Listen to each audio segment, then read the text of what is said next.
The Burton LMR. Is it any good?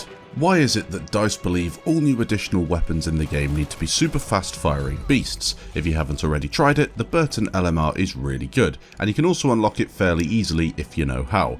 In this video I'll go through the unlock process and then review the weapon, giving you a bit of information on what it's good at and my overall opinion. And don't worry, I don't think it's OP and I don't think it needs to be nerfed. I actually think it's quite a nice addition to the class. It's just really annoying that DICE always have to go for the fast firing close range option instead of something a little bit more refined and something that goes for that medium range that I think the support class is always great at.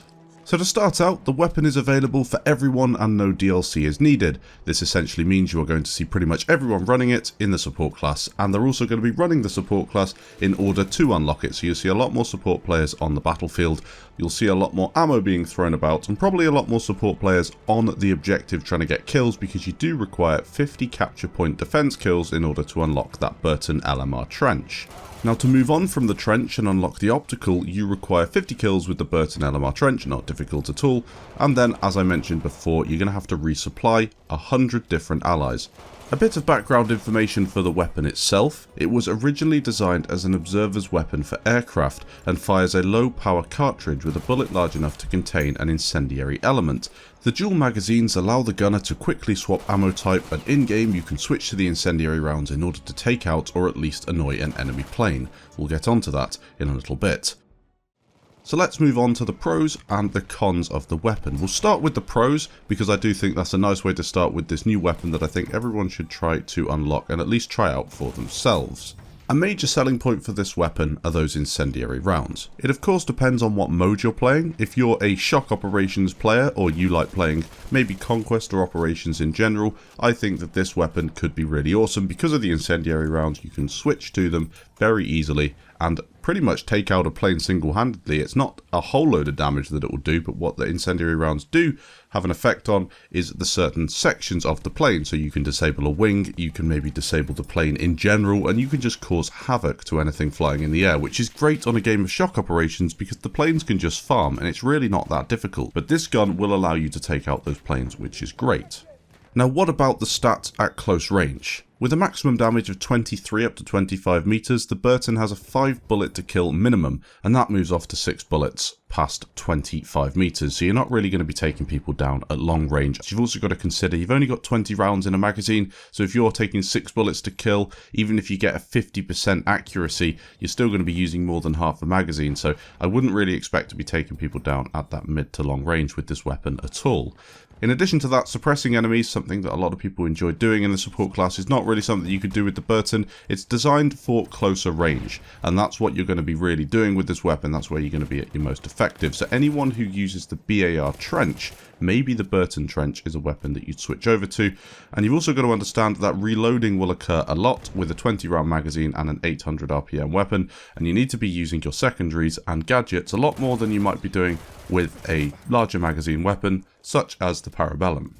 Bursting is effective with this weapon. I don't use it a whole lot in that way in this video, but it's a very good way of effectively taking down enemies, and you can also take advantage of the bursting if you can get headshots and you'll take down enemies incredibly quickly. You can also mag dump through doorways as you can with most fast firing weapons in BF1 and get yourself some lucky kills. Sometimes you'll pick up 2 instead of 1, and that happens quite a lot, especially on BF1 where people bunch up in doorways. It's a good weapon to have on modes such as Frontlines and Shock Ops if you are just looking to run and gun in the support class. But remember, you do want to take advantage of the incendiary rounds, so play a mode where there are planes if you want to be at your most effective.